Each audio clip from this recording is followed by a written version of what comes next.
A team of specialized agents is useless if they can't remember what their teammates just did. If the critic agent doesn't know what data the researcher retrieved, it cannot verify the writer's claims against it. State management is the plumbing that makes collaboration possible, and it operates on two very different timescales. Short-term or ephemeral state is what happens within a single task run, the shared scratchpad where every agent's inputs and outputs for this one job get recorded so downstream agents can see the full trail. Long-term or persistent memory is what lets an agent recall something from a completely separate session. A user's past preferences, a prior decision, a historical pattern days or weeks later. Getting this layer wrong causes two opposite failure modes. Too little shared state and agents duplicate work or contradict each other. Too much unfiltered state and you blow through context limits and reintroduce the exact, lost in the middle problem decomposition was supposed to solve. Let's look at how frameworks solve both sides of this.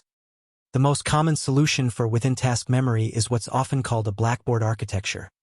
A centralized, structured record that every agent reads from and writes to as the task progresses. Think of it as a single source of truth. When the research agent finishes, its output, along with metadata like sources and confidence, gets written to this shared state. When the writer agent runs next, it doesn't receive the raw conversation history. It receives the specific, structured slice of state relevant to writing.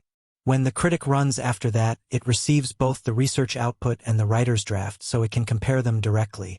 This is usually implemented as a shared dictionary and in-memory object or a lightweight key-value store passed through the orchestration layer.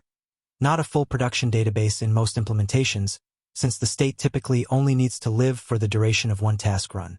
Frameworks like LangGraph and CrewAI both implement variations of this pattern under different names, but the underlying mechanic.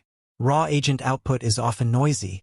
A tool call might return 3,000 words of raw search results. A code execution step might dump a full stack trace. A database query might return a giant JSON blob. If you pass all of that raw material forward to every downstream agent, you'll exhaust the context window within a few steps and reintroduce the exact attention dilution problem decomposition was meant to fix. Context pruning solves this by automatically compressing messy intermediate outputs into clean, high-level summaries before they get handed to the next agent. A tool call log showing 40 lines of search results and retries gets condensed down to found 3 relevant sources. Here they are, with confidence scores. Some frameworks do this with a dedicated summarization pass, effectively a tiny extra agent whose only job is compression. Others use rule-based truncation for no-noisy outputs like stack traces, keeping only the final error line. Skipping this step is one of the fastest ways to quietly reintroduce the exact cost and attention problems. Ephemeral state solves memory within one task, but enterprise agents also need to remember things across separate sessions, sometimes weeks apart. A user's stated preferences, a past decision that shouldn't be repeated, a prior support ticket's resolution.